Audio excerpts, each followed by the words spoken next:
Halo, apa kabar Anda semua? Semoga selalu dalam keadaan sehat walafiat, tetap semangat kembali. Kita berjumpa dalam program Rocky Gerung Official ya. Tetap bersama saya Herman Arif dan Bung Rocky Gerung. Bung Rocky, saya sih banyak sekali dapat kiriman-kiriman ya dari ini rupanya di akun-akun media sosial terutama ya. Kemudian juga di YouTube banyak. Saya nggak tahu apa ceritanya kok tiba-tiba banyak orang membahas tentang Anda dan Hotman Paris itu ya. Sejauh yang saya ingat, rasanya kita bukan menghindari ya, kita nggak pernah bahas ya kalau di sini ya, karena memang fokus kita bukan kepada Hotman ya kalau di Mahkamah Konstitusi itu ya. Iya, itu saya juga dapat banyak kiriman tuh, dan sebetulnya mau diadu tuh kan, apa yang Mm. diadukan adalah pendapat, Ya, bukan ya. mengutip-ngutip Mm-mm. eh, undang-undang. Undang-undang berpendapat begini ya, kita mau tahu pendapat Anda terhadap pendapat undang-undang apa itu masalahnya Mm-mm. tuh. Nah, Mm-mm. itu memerlukan refleksi filosofi. Tapi ya udah, salam aja buat eh, Pak Hotman, dan ya debat-debat itu kan mesti dibuat di forum akademis, bukan di TikTok tuh. Ya, Jadi ya. kalau orang tanya kenapa saya nggak mengomentari, ya karena saya merasa cincin beliau itu lebih berkilau dari otaknya, kira-kira begitulah. Jadi kita gagal fokus ke cincin sebetulnya ketimbang argumennya. Jadi bercanda-bercanda antara, ya, buat melegakan lah netizen karena Ya. dikompor itu soal netizen. Saya kira mungkin Anda akan ketika ketemu misalnya awal speechlessnya lihat kok cincinnya bukan lihat pembicaraannya gitu ya. Iya, ya, kan selalu orang nyari fokusnya apa tuh. Tentu orang Hmm. nggak akan cari fokus di dalam pikiran beliau karena cincin beliau itu yang lebih menarik perhatian. Itu aja. Ya, ya, ya. Oke, ya. Oke, oke. Baik, kita kita kita ya respon sedikit saja lah ya karena banyak sekali saya dikirimin. Saya juga heran apa ceritanya ini kok tiba-tiba muncul konten-konten seperti ini. Tapi saya kira untuk meredakan ketegangan gitu ya. Setelah orang banyak juga lelah eh, Yes. selama hari raya Idul Fitri, lelah ada yang terjebak dalam kemacetan, kemudian supaya tegang dan kita ini menjelang apa ya keputusan di Mahkamah Konstitusi tanggal 22 April nanti kan Bung Rocky ya. Betul, itu jadi ini periode kontemplasi sebetulnya karena nggak ada bahan ya, orang akhirnya membahas bahan yang bukan bahan kan. Ya, ya. Pikiran-pikiran yang mesti dibahas kan sebetulnya adalah conditioning untuk menghasilkan putusan yang sebetulnya akan diingat orang bahwa MK pernah membuat putusan yang historis itu. Ya. Walaupun banyak orang juga yang berupaya untuk mengkorting ketajaman keputusan MK nanti. Tapi bagi kita yang mengikuti jejak pikiran dari hakim-hakim, Saldi Isra, Soehartoyo, segala macam, tiga empat hakim yang lain, Ibu Eni itu, melihat bahwa ada kesungguhan pada mereka untuk memberi sinyal baru bahwa telah pulih keadilan. Jadi sekiranya panggilan sejarah itu diucapkan melalui putusan Mahkamah Konstitusi, maka semua argumen yang dibawa oleh lawyer-lawyer 02 ini hilang kan. Itu Mm. masalahnya tuh. Nah, kalau lawyer-lawyer 02 ini mengerti bahwa ada kemampuan rakyat Indonesia untuk menapis beda antara keadilan di dalam pasal-pasal hukum dan keadilan yang bermukim di hati nurani, hakim akan memilih yang di hati nurani tentu saja tuh. Mm. Walaupun agak susah membuktikan dalil masif, terstruktur dan sistematis itu, tapi memang itu dalil hati nurani itu. Kalau Ya, ya, pakai ya. dalil-dalil hukum ya memang nggak Ya, nggak ya. nggak perlu apa namanya TSM itu. Ya, ya. Karena kan begini, sebenarnya orang selalu bicara itu antara satu rasa keadilan masyarakat dan kepastian hukum. Kan selalu seperti itu ya, Bung Rocky. Kalau bicara soal kepastian hukum itu bicara legal formal. Tetapi yang legal formal itu nggak biasa, nggak selalu tidak bisa selalu mewakili rasa keadilan masyarakat kan begitu. Dan rasa keadilan masyarakat itu munculnya kan dari hati nurani. Dan itu kalau kita tarik lagi ke lebih atas itu kan berkaitan dengan value yang dipandu oleh filsafat keadilan kan hukum itu kan filsafat keadilan sesungguhnya gitu. Ya, tapi jangan aja Pak Oke, Hotman oke, untuk sorry, bicara sorry, sorry. ke arah situ karena itu terlalu jauh paradigmanya tuh. Ya, ya, Dan ya. kita tahu memang bahwa kedudukan kedudukan legal sebut aja, jangan Hmm, pakai kedudukan legal lah, hmm, kedudukan yuristik dari hmm. Mahkamah Konstitusi itu digantungkan pada tadi asas-asas keadilan, asas-asas Ya. demokrasi, Hmm, asas-asas yang berbasis bukan pada black letter of law, bukan pada hukum hmm, dalam bentuk tulisan hitam yang hanya bisa dibaca tapi nggak perlu ditafsirkan, melainkan pada penafsiran tentang Bagaimana dimulainya keadilan itu? Mengapa konstitusi kita dirancang untuk menghasilkan keadilan? Karena ada kolonialisme, karena ada imperialisme tuh, karena ada kapitalisme tuh. Dan semua itu yang jadi momok kita hari ini kan. Ya. Feodalisme masih bercokol pada partai-partai. Kapitalisme masih hidup di era Pak Jokowi itu. Dan itu semua yang membuat kita mengerti kenapa Mahkamah Konstitusi memerlukan keterangan para ahli. Jadi bukan ahli hukum sebetulnya yang diperlukan, ya Hmm. ahli ekonomi, ahli sosiologi, ahli antropologi. Kalau hukum ya udah cukup itu dengan membaca undang-undang langsung diputus. Kita menolak, Mahkamah Konstitusi menolak karena kami hanya menguji dalil yang diajukan dalam upaya untuk membuktikan jumlah suara yang dipalsukan. Ya, Itu ya, ya. selesai dalam 1 menit Hmm. kan. Ya, Tetapi ya. justru Mahkamah Konstitusi membuka wacana ini supaya orang-orang yang belajar hukum itu mengerti bahwa di balik hukum itu ada antropologi, ada psikologi, ada Hmm. filosofi, Hmm. ada sejarah hukum bahkan tuh.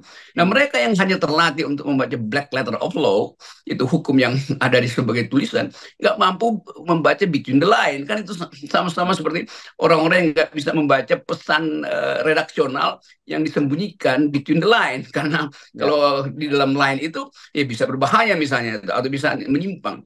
Jadi sekali lagi Mahkamah Konstitusi membuka perspektif between the line supaya keadilan bisa dibaca di luar tradisi hukum positif kan, itu dasarnya kan.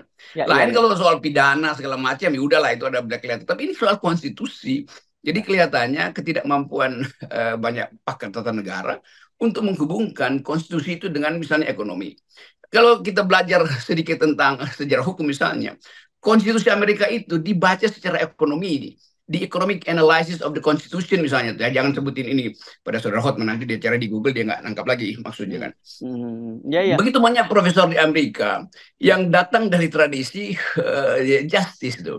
Richard Posner misalnya, orang yang menulis buku babon tentang economic analysis of law, memakai metode ekonomi untuk membaca hukum itu. Hmm. Jadi Mahkamah Konstitusi juga akhirnya terpicu untuk membaca banyak literatur di luar hukum.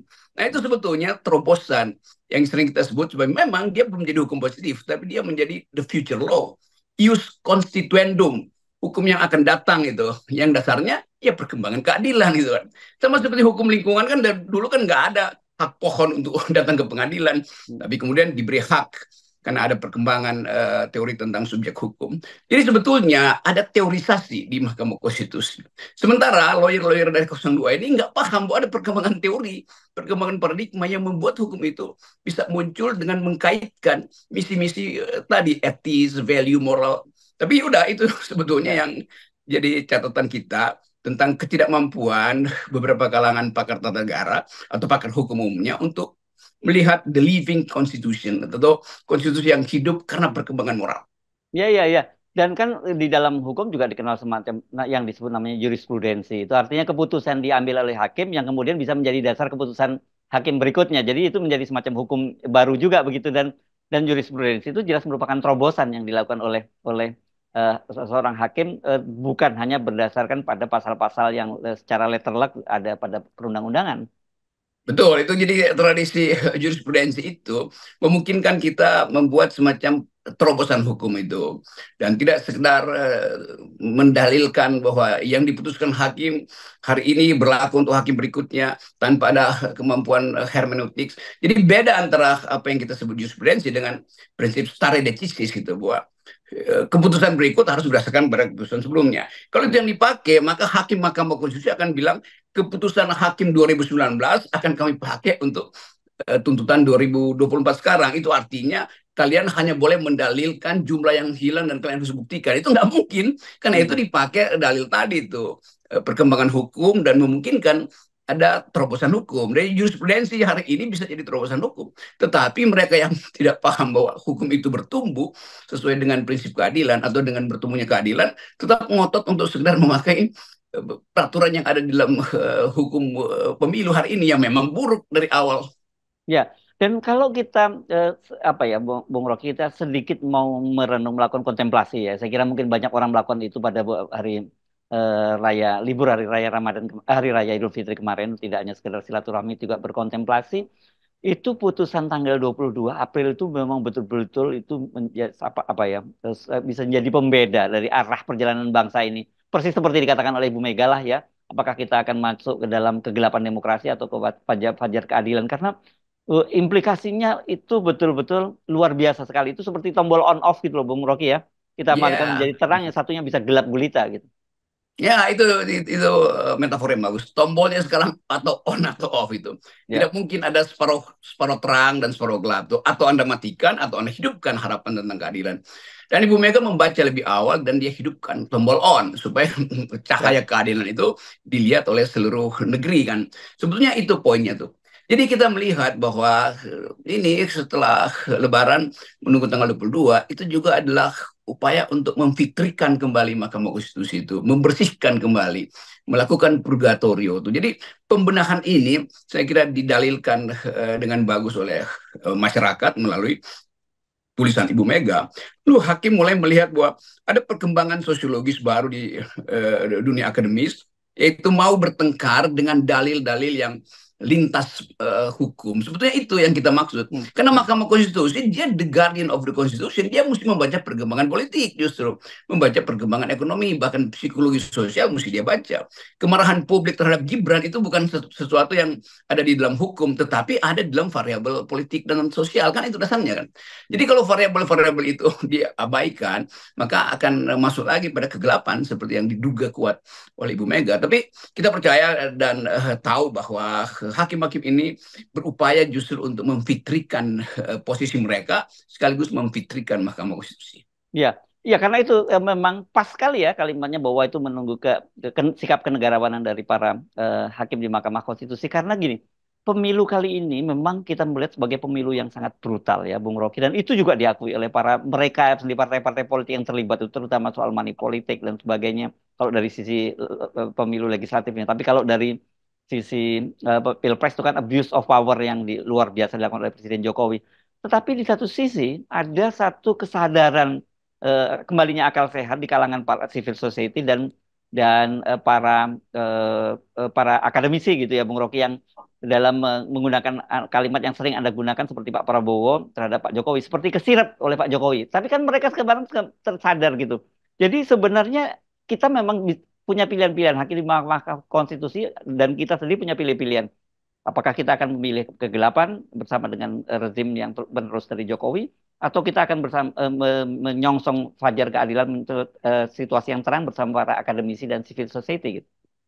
Ini selalu ada momentum yang sangat kritis untuk menghasilkan kembali keadilan tuh dan seringkali momentum itu tidak disadari oleh mereka yang sekedar membaca undang-undang, tidak membaca perkembangan zaman kan. Jadi kalau kita dalilkan misalnya bagaimana misalnya konstitusi Rusia itu berubah-ubah mengikuti perkembangan atau tahapan sosialisme itu. Jadi keadaan sosial mengubah konstitusi itu. Jadi Hmm. konstitusi itu bukan sesuatu yang sudah ditetapkan lalu tidak boleh lagi ditafsirkan. Perkembangan sosial justru membuat kita mampu untuk menafsirkan keadaan. Nah, balik lagi pada kemampuan lawyer-lawyer yang memang cuma membaca undang-undang. Jadi dia sebetulnya bukan lulus dari fakultas hukum. Orang semacam Hotman Paris nggak bisa disebut sebagai lulusan fakultas hukum. Karena dia hanya membaca undang-undang. Jadi dia lulusan fakultas undang-undang, FUU. Hmm. Kalau orang kasih kasih satira sedikit, fakultas undang-undang bukan fakultas hukum.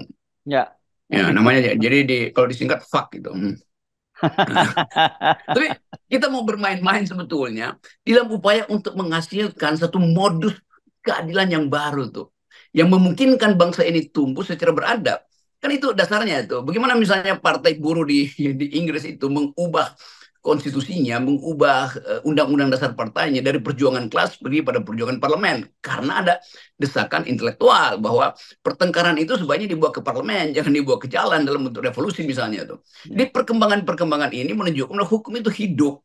Jadi bukan sekedar sekali lagi ya undang-undang bilang begini, ya kalau undang-undang bilang begitu terus buat apa Anda berpendapat? Karena pendapat Anda tidak ada karena sekedar mengutip undang-undang. Hmm. Jadi hukum berkembang karena perbedaan pendapat.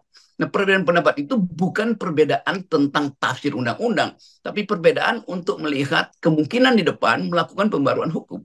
Nah, itu Ya. yang disebut sebagai cara membaca hukum secara progresif. Ya, ya. Tadi saya singgung tadi, kalau yang legistis gitu ya, legal formal, mereka akan selalu Yes. mendasarkan pada soal kepastian hukum gitu ya. Kepastian hukum itu ya artinya apa yang tertera dalam undang-undang itu harus dijalankan. Tetapi di satu sisi kan sebenarnya hukum tadi kita singgung itu sebagai untuk memenuhi rasa keadilan masyarakat. Jadi ketika ini memang dilema yang dihadapi oleh dunia hukum gitu antara antara rasa keadilan masyarakat dan perkembangan masyarakat serta soal kepastian hukum tadi.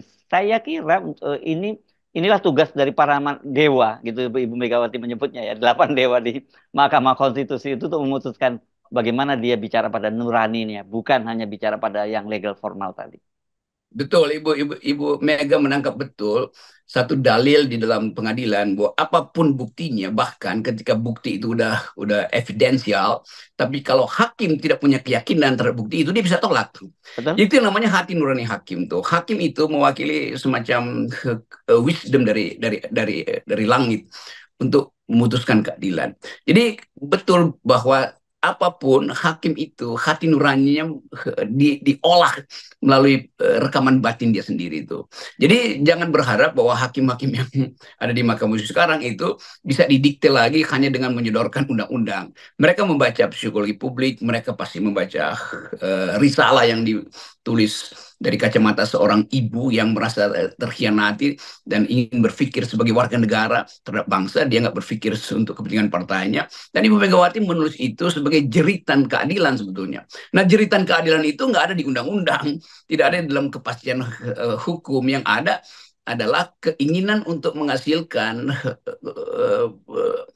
sebut aja pengendapan yang meledakkan ide keadilan. Dan itu yang disebut sebagai keseimbangan antara kepastian hukum dan keadilan tuh. Dan hakim-hakim Mahkamah Konstitusi kelihatannya mengerti itu dan menganggap bahwa ini adalah momentum satu kesempatan yang diberikan sejarah untuk memuliakan keadilan sekaligus memuliakan Mahkamah Konstitusi sekaligus memuliakan person dia sebagai hakim yang pernah memutuskan dengan rasa keadilan.